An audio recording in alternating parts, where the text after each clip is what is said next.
Muy buenas amigos, hoy os vamos a contar cómo hacemos nuestros vídeos. Eso es, pero a ver, eso no quiere decir que nosotros nos veamos como un modelo a seguir en YouTube ni nada por el estilo. Simplemente os queremos mostrar el trabajo que hay detrás y si a algunos os resulta útil, pues fantástico. Bien, pues dentro de nuestra metodología de trabajo hay un aspecto que yo creo que a menudo en YouTube lo pasamos por alto y es el del guión. Exactamente, señor Gallo, el guión. Yo entiendo que YouTube es una plataforma que prima el contenido de entretenimiento, o al menos así ha sido durante mucho tiempo, y a menudo se enfatizan la improvisación y el carisma como elementos destacados de los youtubers, pero yo creo que esto es un poco engañoso porque en general a la hora de crear contenido audiovisual es muy importante pensar qué vas a contar. Esto se ve muy claramente en las películas, donde todo lo que vemos parte de un texto. E incluso los reality shows utilizan guiones, que a veces son unas ideas generales, pero ahí están. Y por supuesto que hay gente que tiene la habilidad de soltarte el rollo sobre la marcha y entretenerte. Pero seguramente esa habilidad también es el fruto de practicar durante años y años, a veces desde pequeñitos. Y para las personas que nos ponemos a hacer estas cosas sin contar con ese desparpajo que vas pillando poco a poco, el guión puede ser una herramienta indispensable. En nuestros comienzos, por ejemplo, tuvimos una etapa en la que yo simplemente grababa imágenes de exteriores, luego las editaba y leía un texto. Yo redactaba palabra por palabra lo que quería contar y luego lo soltaba tal cual. Y es verdad que yo he escrito bastante en mi vida, sobre todo para mi tesis y para mi blog, y así se aprende mucho. Pero yo creo que dentro del mundo audiovisual, la escritura viene muy bien para darte cuenta cómo piensas y cómo te expresas. Por ejemplo, en uno de los primeros vídeos que subí a YouTube, fui a un edificio enorme que había en Chengdu para enseñarlo, lo hice todo improvisado y estaba súper excitado intentando enseñarlo y comentarlo todo, y cuando terminé de grabarlo yo estaba seguro de que me había salido un vídeo fantástico. Total, que me había pasado todo el vídeo diciendo fijaos qué edificio más grande, y aquí ya se nota que llega la Navidad, y esto qué bonito, todo así, fue un desastre. El vídeo lo vio bastante gente, creo que tuvo 50.000 visitas, pero todo el mundo se rió de mí y al final acabé borrándolo. A veces la verdad es que me arrepiento de haberlo borrado, pero es que ya era demasiado cachondeo. Y a partir de ahí dije, venga, hay que empezar a hablar un poco más como escribo. Y entonces hasta hace prácticamente un año yo me tomaba todos los ratos libres de un día para redactar el guión. Ni hao. ¿Ni今天要劳动吗？很辛苦。Yo, por ejemplo, entonces sabía que para un vídeo de unos 5 minutos necesitaba algo más de una página de guión. Y entonces yo me ponía a ello, lo escribía, a lo mejor algunas cosas las dejaba en el aire para ver cómo se desarrollaban en el momento, pero esto me daba mucha seguridad y nos ha funcionado bastante bien hasta hace poco. De hecho, todavía de vez en cuando seguimos usando guiones cuando se trata de temas en los que entra en juego mucha información, porque son cosas que si las dejas en manos de la improvisación pueden salir bastante mal. Fijaos que tenemos ahí, amigos, unos polluelos de ganso. Veis que huyen un poco de mí, pero son animales muy territoriales, hay que tener cuidado con ellos. Javierto ha estado más de una vez a punto de llevarse un buen picotazo, Pero con el tiempo, después de escribir muchos guiones, fui desarrollando una forma de ordenar mis ideas y de expresarlas, y ahora, por ejemplo, ya no utilizamos un texto con lo que vamos a decir desde el comienzo hasta el final, aunque sí solemos dedicar cierto tiempo a organizar las ideas, por ejemplo, en un cuaderno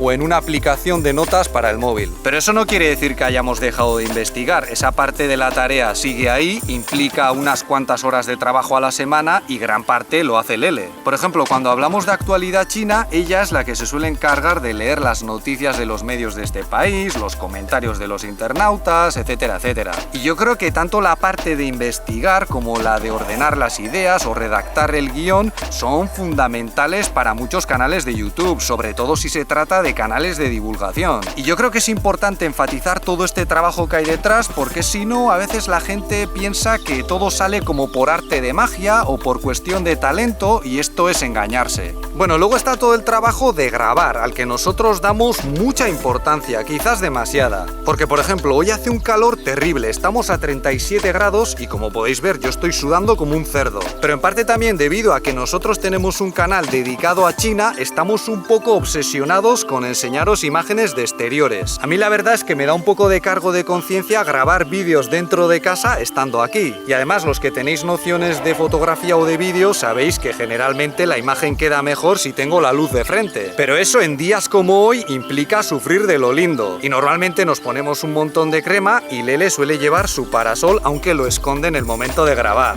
Porque además ya sabéis que en China, sobre todo a las mujeres, no les gusta nada ponerse morenas. Entonces esto no es obligatorio, no tenéis por qué hacerlo así, pero es una muestra de hasta qué punto puede ser sacrificado si os ponéis exigentes.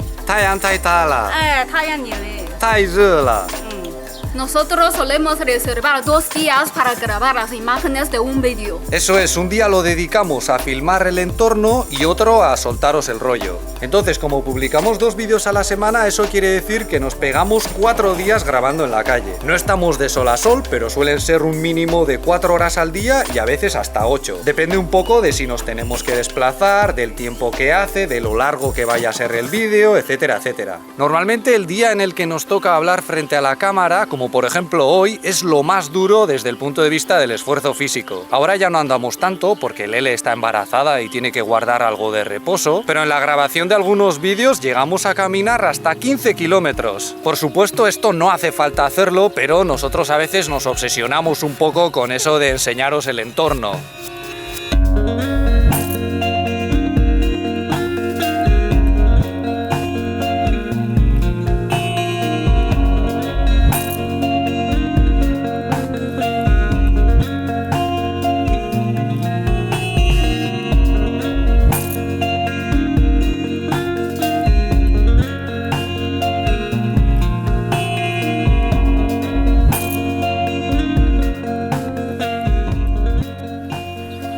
En realidad, en toda esa distancia que recorríamos en un solo día, había escenarios como para grabar 3 o 5 vídeos. Es decir, era un nivel de esfuerzo totalmente excesivo, pero bueno, ya sabéis, aquí uno es vasco y es lo que hay. Y todo eso con un equipo de cámara, micrófono y estabilizador que pesaba algo más de 2 kilos, pero hace poco lo hemos actualizado, tenemos un estabilizador mejor y pasa de los 3 kilos. Y también hubo momentos en los que el día en que salíamos a grabar los alrededores íbamos con otra cámara extra y un trípode. Entonces, si a eso le sumas las mochilas con los accesorios, el bocadillo, el paraguas y demás, al final parecíamos ahí una pareja de nómadas tecnológicos perdidos en medio de la nada.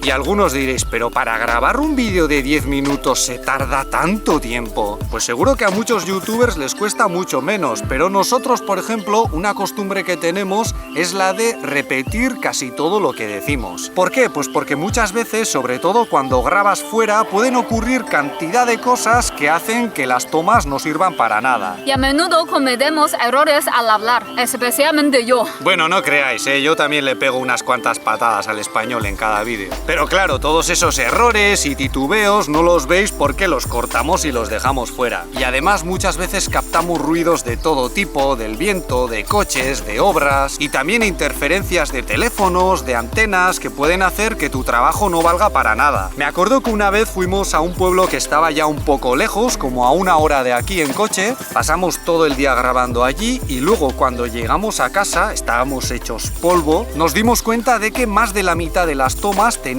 un ruido, una interferencia que era imposible de eliminar. Y después de varios percances como este, aprendes a ser más cuidadoso, a comprobar el material que vas grabando cada cierto tiempo, porque si no, hay veces en las que cuando acabas todo y te pones a mirarlo, te llevas unos chascos que te dan ganas de llorar. Yo hay veces que he acabado de muy mala leche, con la lagrimilla a punto de asomar, en fin. Por eso, sobre todo cuando grabamos fuera y especialmente cuando llega el momento de decir algo importante frente a la cámara, no viene nada mal repetirlo 2 veces o incluso 3 por si acaso. Ya sé que esto puede sonar un tanto monótono o aburrido, pero es algo que a nosotros nos funciona y nos evita muchos dolores de cabeza. Porque por muy avanzados que estén los programas de edición y por muchos milagros que se pueda hacer con ellos, hay cosas que no se pueden solucionar. Si yo he tardado 6 horas en subir a la cumbre de una montaña y al llegar suelto una palabra mal dicha, pues ahí no sé qué podemos hacer. Luego llega la parte de la edición y sé que algunos youtubers externalizan esta parte de la producción audiovisual. Ellos les pasan sus vídeos a unos profesionales del montaje y son los que se encargan de esa tarea. Yo la verdad es que disfruto bastante editando los vídeos y además hay algunas partes de nuestra forma de trabajar que dificultan esta forma de colaboración. Porque por ejemplo a menudo tenemos que incluir subtítulos que al mismo tiempo son una traducción del chino al español. Por cierto, todos los procesos que os hemos explicado explicado hasta ahora los llevamos a cabo entre Lele y yo sin la ayuda de nadie más, y la verdad es que en la parte de la edición invierto mucho tiempo. En estos momentos yo creo que me pego unas 10 horas de edición con cada vídeo, pero antes era mucho más. Yo antes apenas sabía utilizar programas de edición y cada pequeño paso me costaba mucho más esfuerzo que ahora. Entonces, si vas aprendiendo, aunque yo soy un poco burro para estas cosas, al final todo se vuelve bastante más eficiente.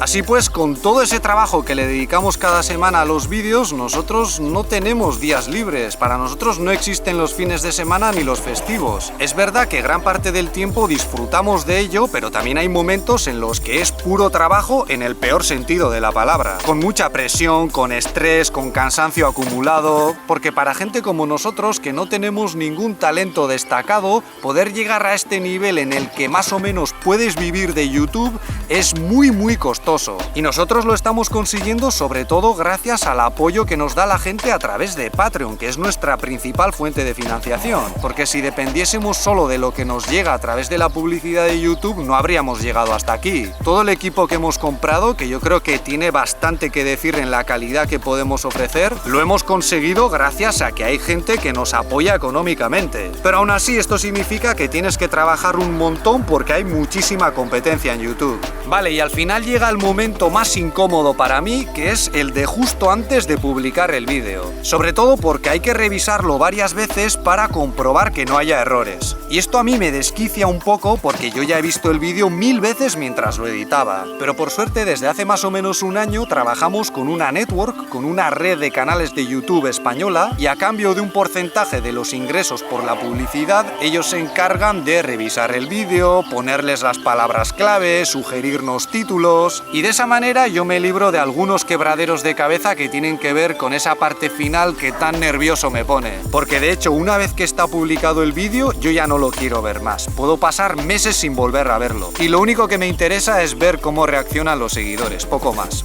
Además, no podemos perder el tiempo con vídeos ya publicados porque enseguida nos tenemos que poner con el siguiente. Mucha gente me ha dicho que no debería perder tanto tiempo con los detalles, sobre todo cuando se trata de vídeos de actualidad, porque se ven en un momento y luego ya la gente se olvida. Pero es que yo con estas cosas soy así, ya sé que suena un poco loco, pero es lo que hay. Y antes de que se me olvide, después de publicar el vídeo, hay una persona que es la que se encarga de hacer los subtítulos en español, antes también los hacía en inglés. Esta persona se llama José Luis Bellido, nos ha venido acompañando prácticamente desde el comienzo del canal, y aparte de todo este trabajo también nos ha ayudado con 1000 consejos muy útiles de todo tipo. Así que nada, de parte de los dos, muchísimas gracias por todo, José Luis. Eso es todo por nuestra parte. Si este vídeo os ha parecido interesante, podéis darle un me gusta, suscribiros o ayudarnos con Patreon, donde también publicamos contenido. Muchas gracias por vuestra atención y hasta la próxima. ¡Hasta luego!